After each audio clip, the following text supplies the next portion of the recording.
అందరికీ నమస్కారం. నేను మీ కిరా కార్పేని. విషయం ఏంటంటే రీసెంట్గా రోజా ఒక వీడియో పెట్టింది. ఆ వీడియో ఏంటో ఒకసారి చూద్దాం. వాళ్ళు అర్థం చేసుకోవాల్సింది ఒక్కటే, మా నాయకుడు జగన్మోహన్ రెడ్డి గారు భయం అనేది ఆయన బ్లడ్ లో లేదు. ఆర్కే రోజా ఏం చెప్తుందంటే జగన్మోహన్ రెడ్డి బ్లడ్లో భయం లేదు అంటుంది.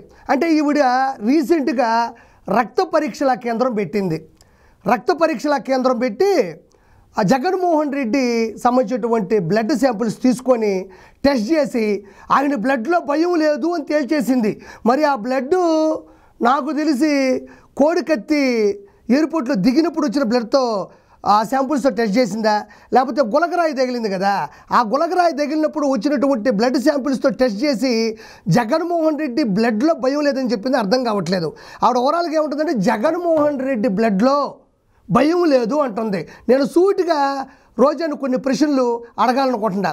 జగన్మోహన్ రెడ్డి బ్లడ్లో భయం లేకపోతే ప్రజా సమస్యలపై పోరాడే అసెంబ్లీకి ఎందుకు రావడం లేదు? జగన్మోహన్ రెడ్డి బ్లడ్లో భయం లేకపోతే తాడేపల్లి ప్యాలెస్ చుట్టూ గాలిగూడ దూరంతా ఇనుప కంచెలు ఎందుకు నిర్మించుకున్నాడు?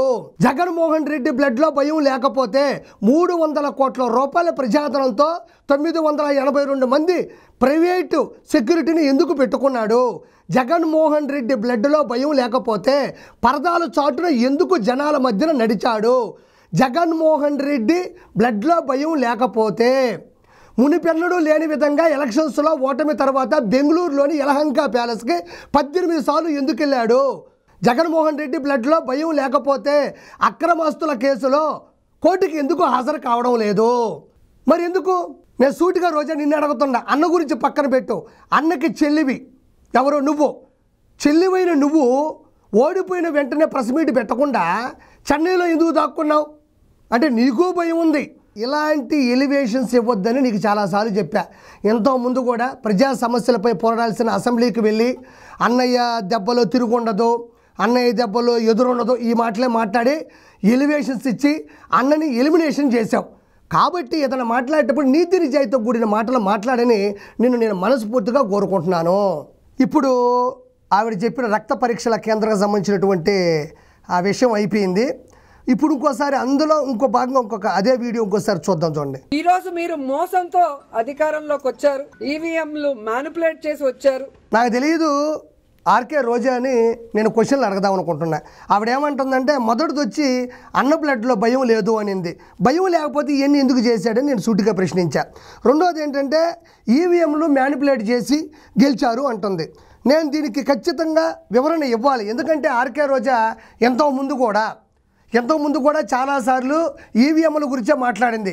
అంతేగాని ఆవిడ ఒక ఊరికి వెళ్తే కొట్టడానికి పరిగెత్తారు రోజాని, అక్కడి నుంచి పరిగెత్తుకుంటూ వెళ్ళిపోయింది. అంటే జనాలు కొట్టడానికి పరిగెత్తుకుంటూ పైకి వస్తున్నప్పుడు వాళ్ళు ఎందుకు ఓట్లేస్తారు? సో అవన్నీ పక్కన పెడదాం. ఈవీఎంల గురించి ఆవిడ మాట్లాడింది కాబట్టి నేను ఖచ్చితంగా కొన్ని క్వశ్చన్లు ఆర్కే రోజాని అడగదాం అనుకుంటున్నా. నెంబర్ 1, అన్నం పెట్టే అన్నా క్యాంటీన్లని అక్కసుతో ఉన్న పొలంగా ముగించేశాడు అని ప్రజలకు తెలిసినా మీకే ప్రజలు ఓట్లేశారు. కాదు ఈవీఎం మిషన్లు మిమ్మల్ని మోసం చేశాయి. లక్షల టిట్కో ఇళ్లను పేదవాళ్ళకి ఇవ్వకుండా ఆపేశాడు అని ప్రజలకు తెలిసినా ప్రజలు మీకే ఓట్లేశారు. కాకపోతే ఈవీఎం మిషన్లు మిమ్మల్ని మోసం చేశాయి. సంపూర్ణ మద్యపాన నిషేధం అని హామీ ఇచ్చి మద్యాన్ని కల్తీ చేసి అందరి ఆరోగ్యాలతో ఆడుకున్నాడు అని ప్రజలకు తెలిసినా ప్రజలు మీకే ఓట్లేశారు. కాకపోతే ఈవీఎం మిషన్లు మిమ్మల్ని మోసం చేశాయి. గౌరవ సభ, నిండు సభ, అసెంబ్లీ సాక్షిగా ఆడపడుచు భువనేశ్వర గారిని అనరాని మాటలు అనిపించాడు, చంద్రబాబు గారిని ఏడిపించాడు. ఈ విషయం ప్రజలకు తెలిసినా ప్రజలు మీకే ఓట్లేశారు. కాబట్టి ఈవీఎం మిషన్లు మిమ్మల్ని మోసం చేశాయి. ఇసుక దందాలు, భూ కబ్జాలు విచ్చలవిడిగా చేశారు అని ప్రజలకు తెలిసినా ప్రజలు మీకే ఓట్లేశారు. కాబట్టి ఈవీఎంలే మిమ్మల్ని మోసం చేశాయి. శేషాచల అడవుల్లోని ఎర్రచందనాన్ని ఎగరేసుకుపోయారు అని ప్రజలకు తెలిసినా ప్రజలు మీకే ఓట్లేశారు. కాకపోతే ఈవీఎంలే మిమ్మల్ని మోసం చేశాయి. దేవాలయాల్ని, అందులోని దేవుళ్ళని అన్యమత ప్రచారంతో నాశనం చేశారు అని ప్రజలకు తెలిసినా ప్రజలు మీకే ఓట్లేశారు. కాకపోతే ఈవీఎం మిషన్లు మిమ్మల్ని మోసం చేశాయి. బాబాయిని పైకి పంపాడు, కన్న తల్లిని సొంత చెల్లిని బయటికి పంపాడు అని ప్రజలకు తెలిసినా ప్రజలు మీకే ఓట్లేశారు. కాకపోతే ఈవీఎం మిషన్లు మిమ్మల్ని మోసం చేశాయి. చదువు చెప్పే, పాఠాలు చెప్పే ఉపాధ్యాయుల్ని వైన్ షాప్ ముందు నిలబెట్టాడు అని ప్రజలకు తెలిసినా ప్రజలు ఓట్లు మీకే వేశారు. కాదు ఈవీఎం మిషన్లు మిమ్మల్ని మోసం చేశాయి. గంజాయిని దిగుమతి చేసి కుర్రకారుని ఎంజాయ్ చేయమని అందరినీ ప్రోత్సహించాడు.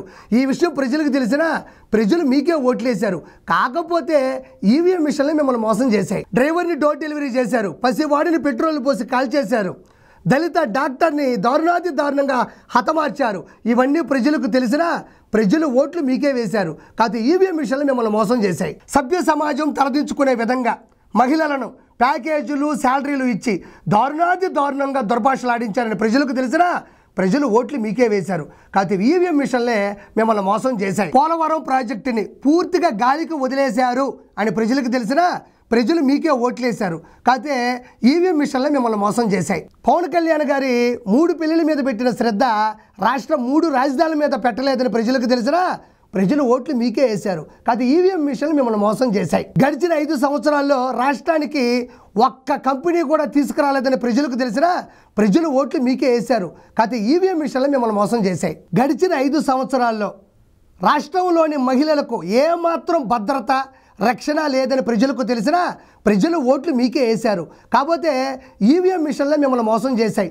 విశాఖపట్నంలోని ఋషికొండని బోడుగుండు కొట్టారు అని ప్రజలకు తెలిసినా ప్రజలు మీకే ఓట్లు వేశారు. కాకపోతే ఈవీఎం మిషన్లే మిమ్మల్ని మోసం చేశాయి. చెప్పు రోజా, ఈవీఎం మిషన్లు మోసం చేశాయి, ఈవీఎం మిషన్లు మ్యానిపులేట్ చేసాయి అన్నావు. ఇన్ని అరాచకాలు ఇన్ని అవినీతులు చేసిన తర్వాత కూడా ఈవీఎం మిషన్లు మ్యానిపులేట్ చేయాలా? ఈవీఎం మిషన్లు మిమ్మల్ని మోసం చేయాలా? అంత అవసరం అంటావా?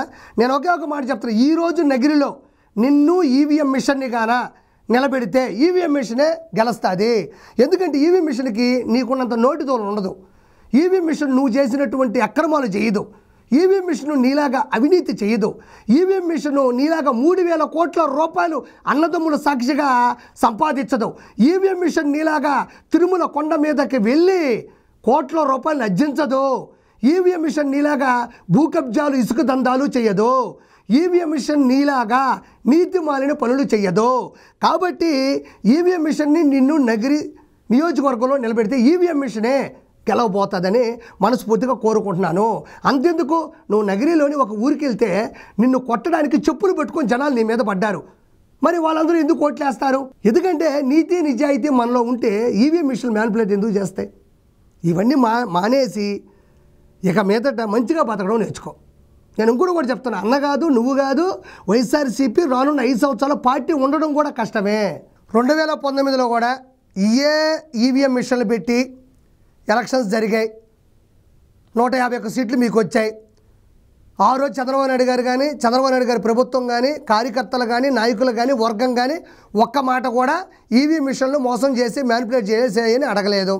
మరి అదే 2024లో 164 సీట్లు కూటమికి వచ్చిన తర్వాత జీర్ణించుకోలేక అదే ఈవీఎం మిషన్లు అదే ఈవీఎం మిషన్లతో పోలింగ్ జరిగితే ఇప్పుడు మాత్రం ఈవీఎం మిషన్లు మ్యానిపులేట్ చేసాయి, ఈవీఎం మిషన్లు చీట్ చేసాయి అని అడుగుతున్నారు. మరి 2019లో ఈవీఎం మిషన్లు ఏవైతే ఉన్నాయో అవే కదా 2024లో కూడా పెట్టారు. అంటే అప్పుడు అవి చీట్ చేయలేదు, అప్పుడే మ్యానిపులేట్ చేయలేదు, అప్పుడే మోసం చేయలేదు. అవే ఈవీఎం మిషన్లు మంచిగా కోర్సు తీసుకొని చంద్రబాబు నాయుడు గారు మిగతా వాళ్ళు చెప్పే మాటలన్నీ విని పోలింగ్ బూత్లకు వచ్చి మిమ్మల్ని మోసం చేసే అంటాం. నేను ఒకే ఒక మాట మాట్లాడుతున్నా. ఈరోజు ఈవీఎం మిషన్లు మోసం చేయడానికో చీట్ చేయడానికో మ్యానిపులేట్ చేయడానికో అవి జగన్మోహన్ రెడ్డో రోజానో కాదు, అవి ఈవీఎం మిషన్లు. అవి ఎలా అయితే తయారీ అవుతాయో, ఎలా అయితే దాంట్లో సాఫ్ట్వేర్ పెడతారో, ఎలా అయితే దాంట్లో పద్ధతులు ఉంటాయో వాటిని అవి అనుసరిస్తాయో తప్ప రోజాలాగా గడ్డి తినవు, జగన్మోహన్ రెడ్డిలాగా పిరికి చర్యలు తీసుకోదు. అది ఈవీఎం మిషన్ అనేది ఎలా అయితే మనం పొందుపరుస్తామో, అంటే ఎలక్షన్ కమిషన్ ఇచ్చేటువంటి ఈవీఎం మిషన్లు భారతదేశం మొత్తం అన్ని చోట్ల కూడా ఒకే విధంగా పనిచేస్తాయి. అది ప్రజలకు కూడా తెలుసు. నువ్వు కరెక్ట్గా పరిపాలన చేయలేక అక్కడ ప్రజల్ని ఇబ్బంది పెట్టి రోడ్లు సరిగ్గా లేక పిల్లలకి సరిగ్గా స్కూళ్ళు లేవని తెలిసి కూడా వాటిని ప్రశ్నించక అసెంబ్లీకి వెళ్ళిపోయి అన్నకి ఎలివేషన్స్ ఇచ్చి ఎలిమినేషన్ చేసిన చరిత్ర నీది. నీ ఎలివేషన్స్ వల్లే అసెంబ్లీలో జగన్మోహన్ రెడ్డి ఎలిమినేషన్ అయిపోయినాడు. అన్న కొట్టే దెబ్బలు తిరుగుండదు, అన్న కొట్టే దెబ్బలు బెదురు ఉండదు అన్నావు. ఈరోజు ప్రతిపక్షం ఉండదు అని ప్రజలు సూచించారు. కాబట్టి కొంచెం జాగ్రత్తగా మాట్లాడి నేర్చుకో. 2019లో ఉన్న ఈవీఎం మిషన్లే 2024లో కూడా ఉన్నాయి. అంటే నేను ఏమంటా అంటే ఈవీఎం మిషన్ అంటే రోజానో జగన్మోహన్ రెడ్డో కాదు మోసం చేయడానికి. ఈవీఎం మిషన్లు మ్యానిపులేట్ చేయలేదు, ఈవీఎం మిషన్లు చీట్ చేయలేదు. మీరు ప్రజల్ని మోసం చేశారు, ప్రజలు మీకు ఓట్లు వేయలేదు. కాబట్టి నువ్వు నోరు లేని వస్తువులు వాటికి ముంచి వాటి మీద ఏమి వేయబాక. ఉంటా. Good bye.